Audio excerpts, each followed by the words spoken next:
네, 계속해서 광주에서 전해드립니다. 비가 갠 뒤 드러난 수해 현장, 앞서 영상에서 보신 것처럼 처참합니다. 이번엔 현장 속으로 들어가 보겠습니다. 500mm가 넘는 비가 내린 곡성과 구례에서는 주민들이 망연자실해하고 있습니다. 구례의 경우 복구를 하고 싶어도 수돗물과 전기가 끊겨 주민들이 큰 고생을 하고 있습니다. 자세한 소식 김철원 기자가 보도합니다. 구례 읍내에 가득 찬 물이 빠지자 흙탕물로 범벅이 된 건물과 차량들이 모습을 드러냈습니다. 어제는 물이 넘쳐서 고생이었는데 섬진강 취수장이 물에 잠겨 수돗물이 끊기는 바람에 오늘은 물이 없어서 고생입니다. 물 난리가 났는데 물이 없어갖고 먹는 물도 없지, 밥에 먹을 물도 없지, 식들 물도 없지, 화장실도 못 가지. 팔려고 내놓은 마늘이며 양파는 모두 못 쓰게 돼버렸습니다.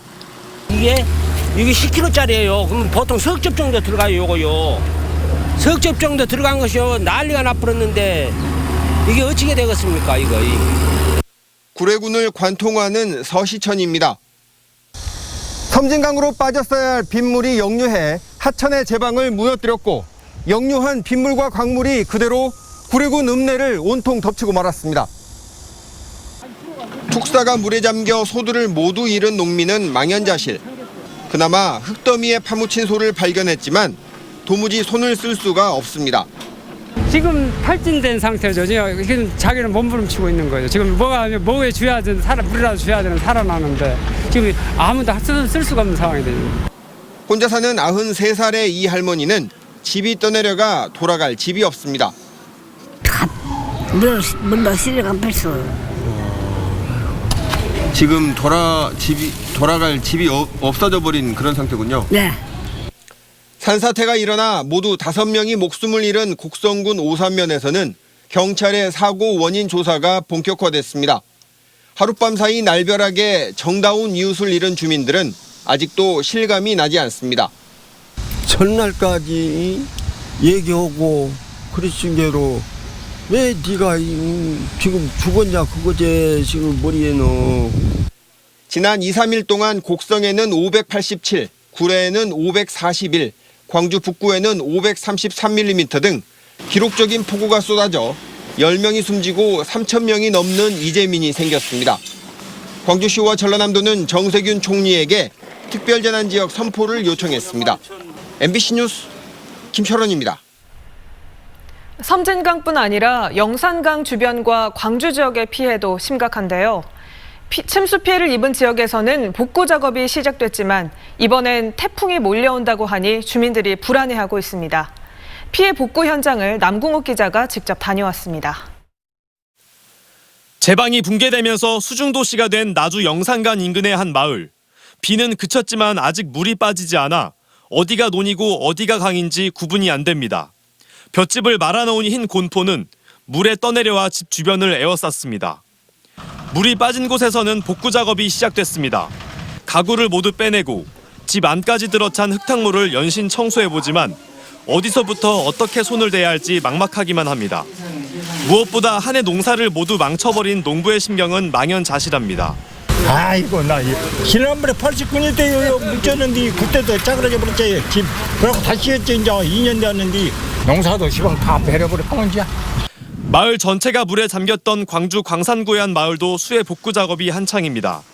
가재 도구를 빼내고 물로 씻어가며 삶의 터전을 되찾기 위한 노력이 이어집니다. 침수 피해가 발생한 주택입니다.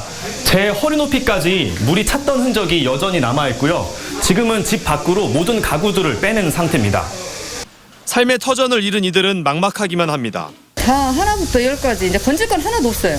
건질 건 하나도 없고 이제 다시 이제 뭐 먹고 사는 게 이거기 때문에 뭐 다른 업이 있는 것도 아니고. 가족과 조상을 모신 납골당이 물에 잠겨버리자 가족들은 울분을 토합니다. 유골함 1,800개가 침수됐고 가족들은 업체 측의 미흡한 대처가 원인이라며 항의했습니다.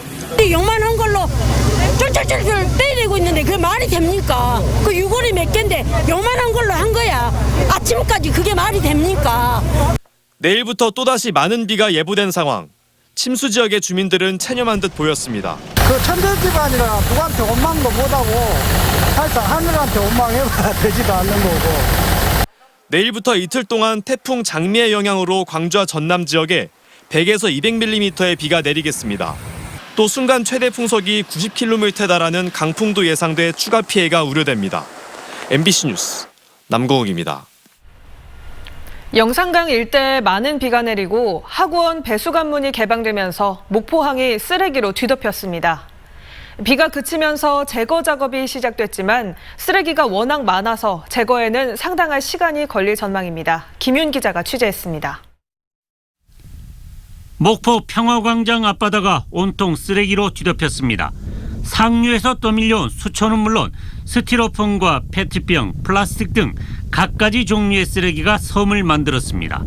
또 오늘 처음 봤는데요. 양이 너무 많아서 정말 놀랐습니다. 빨리 지었으면 좋겠네요. 목포항에 쓰레기가 밀려든 것은 지난 7일부터 영산강 하구뚝 배수관문이 개방되면서입니다. 초당 8,000톤이 넘는 빗물이 유입되면서 하구뚝 숨은 13개도 썰물 시간대에 열려 지금까지 5억 톤이 넘는 강물이 방류됐습니다. 강물과 함께 쓰레기까지 산더미처럼 떠밀려 내려오면서 목포지방해양수산청과 목포시도 청소선 세척과 공공근로인력, 군부대를 동원해 쓰레기 제거 작업에 나서고 있습니다. 글쎄 워낙 많아가지고 단계적으로 해야 되는데 우선 이 어느 쪽으로 여기 국제터미널하고 저쪽 내양 쪽에. 하지만 제5호 태풍 장미가 북상하면서 목포항 쓰레기 제거 작업에도 차질이 우려돼 상당 기간 불편이 이어질 전망입니다. MBC 뉴스 김윤입니다. 광주에서 추가로 발생한 코로나19 확진자의 감염 경로가 아직까지도 파악되지 않고 있습니다. 광주시는 서구 화정 이동에 사는 40대 여성과 그의 딸인 10대 중학생의 연결고리를 찾고 있지만 아직 뚜렷한 감염 경로를 찾아내지 못했다고 밝혔습니다. 다만 이들 두 확진자와 접촉한 100여 명을 검사한 결과 추가 확진자는 나오지 않은 상태입니다. 호남대학교가 조선대에 이어 2학기 등록금 감면 행렬에 동참했습니다. 호남대는 수년 동안 지속된 등록금 동결과 코로나19 등으로 재정적 어려움이 크지만 학생과 학부모의 부담을 덜어주기 위해 이같이 결정했다고 밝혔습니다.